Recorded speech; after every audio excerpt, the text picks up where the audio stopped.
हमने वीडियो के एंड में गांव के बहुत ही सुंदर एवं मनोरम दृश्यों को वीडियो के जरिए दिखाने का भरसक प्रयास किया है, तो वीडियो को अंत तक जरूर देखिएगा। तो आज हम बात करेंगे उस गोल्डन समय के बारे में जो अपने पिताजी और दादाजी के समय ग्रामीण जीवन हुआ करता था, जिस समय आमदनी कम और खुशियाँ ज़्यादा थी, सुविधाएं कम लेकिन सुकून ज़्यादा था। आज सुविधाएं ज़्यादा हैं लेकिन सुकून बिल्कुल भी नहीं है।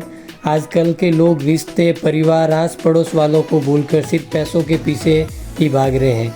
परिवार में लड़ाइयाँ कम, एकता ज़्यादा थी। उस समय संयुक्त परिवार में लोग रहते थे, 4-4 परिवार एक साथ रहते थे। रिश्तेदार भले ही कोसों दूर रहते थे लेकिन रिश्तों में नज़दीकियाँ थी। रिश्तेदार घर के कोई भी फंक्शन में 10-15 दिन पहले ही आ जाते थे और काम में हाथ बटाते थे। गांव में मकान भले ही कच्चे थे लेकिन लोग सुकून से रहते थे। आज बड़े बड़े बंगले में रहकर भी लोग सुकून से नहीं रह पाते हैं। गांव में बिजली का होना तो एक सपने जैसा था। गांव की पूरी सड़कें कच्ची हुआ करती थी, जिस पर साइकिल, बैलगाड़ी व तांगा चला करते थे। ज़्यादातर लोग तो पैदल ही दूरियां तय कर देते थे, लेकिन बारिश के समय उनको काफ़ी परेशानियों का सामना करना पड़ता था। लोगों में बहुत भाईचारा एवं एकता हुआ करती थी। गांव के सभी बूढ़े शाम को एक जगह पे मिलते थे, बातें करते थे। खान पान बिल्कुल भी देसी हुआ करता था तथा सर्दियों में देसी गाय के घी के लड्डू तो इनके लिए 500 पकवानों से भी बढ़कर थे। खाना इतना सात्विक होने के कारण लोग बिल्कुल भी बीमार नहीं होते थे। आजकल के लोग पानी पूरी, पिज़्ज़ा, बर्गर, कोल्ड ड्रिंक जैसी चीज़ों में अपना सुख समझकर खुद को कई प्रकार की गंभीर बीमारियों की तरफ धकेल रहे हैं। गेहूँ, दालें वगैरह घर की औरतें स्वयं ही पीस देती थी, जिससे उनके शरीर की कसरत भी हो जाती थी और उनका टाइम पास भी हो जाता था। उस समय रिश्तों में प्यार मोहब्बत थी, लाज शर्म का लिहाज रखा जाता था। घर बहुत बड़े बड़े एवं दूर दूर हुआ करते थे लेकिन रिश्तों में बहुत नज़दीकियाँ थी। उनके घर कच्चे होने के बावजूद भी हीरे की तरह चमका करते थे। साफ सफाई का विशेष ध्यान रखा जाता था। अब धीरे धीरे समय बीतने के साथ ही लोगों को समझ में आने लगा था कि अपने बच्चों को पढ़ाना चाहिए। बीतते समय के साथ ही 5-7 गांव के बीच में एक बड़े गांव में सरकारी स्कूल हुआ करती थी, जहां पर बच्चे पैदल ही चलकर आ जाते थे।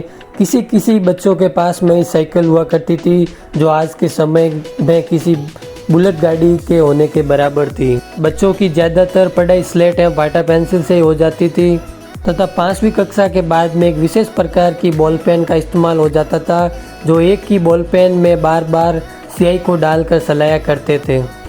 उस टाइम की 8वीं कक्षा तक की पढ़ाई तो आज के BA MA के बराबर हुआ करती थी। 8वीं के बाद तो लोगों की सरकारी नौकरी लग जाती थी, जो आज कई सालों तक पढ़ने के बावजूद भी नहीं लगती है। उस टाइम मिलावट का तो नाम निशान नहीं था। जिनके घर ज़्यादा गाय भैंस होती थी, वो भैया दूध निकालते ही प्योर दूध साइकिल पे लेकर लोगों के घर पर देने के लिए चले जाते थे। किसी किसी बड़े नेता या अमीर आदमी के पास में हिंदुस्तान अम्बेसडर और पद्मिनी जैसे कारें होती थी।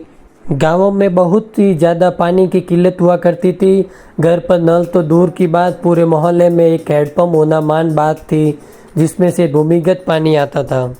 बहुत ज़्यादा अकाल पड़ने के कारण लोग बारिश होती थी तो पानी इकट्ठा करने के लिए लोग कुआं, बावड़ी, तालाबों की बारिश से पहले अच्छे से सफाई करके उसमें 1-2 सालों का पानी संग्रह कर लेते थे, जो गाय, भैंस, बकरी तथा खुद की प्यास बुझाने के लिए पानी काम आता था।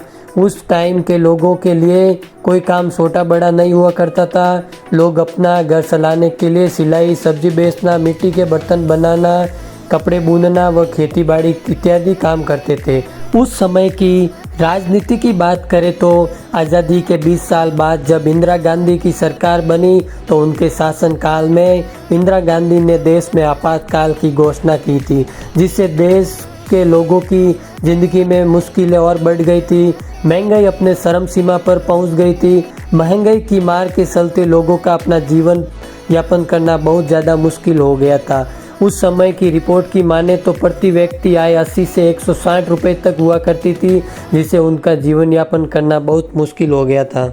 अगर फिल्मी जगत की बात करें तो उस टाइम की अभिनेत्रियाँ एवं अभिनेता काफ़ी खूबसूरत हुआ करते थे, जो आज के समय में प्लास्टिक सर्जरी एवं काफ़ी महंगे ब्रांड के मेकअप करने के बावजूद भी खूबसूरत नहीं दिख पाते हैं।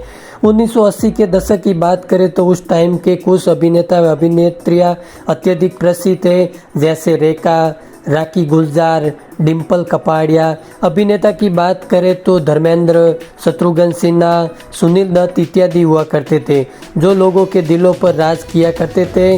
अगर अंतर्राष्ट्रीय स्तर पर भारत की बात करें तो भारत ने 18 मई 1974 को राजस्थान के पोखरण में पहला न्यूक्लियर टेस्ट करके भारत को विश्व के महान देशों में शामिल किया था, जिनके पास परमाणु बम जैसे घातक विस्फोटक हथियार हुआ करते थे। आज़ादी के 78 साल बाद में भारत ने बहुत ही उतार चढ़ाव देखे हैं, लेकिन भारत बहुत ही शीघ्र एक विकसित देशों की श्रेणी में शामिल होने के लिए अग्रसर है। हमारा भारत पहले भी महान था, आज भी महान है और आगे भी महान रहेगा।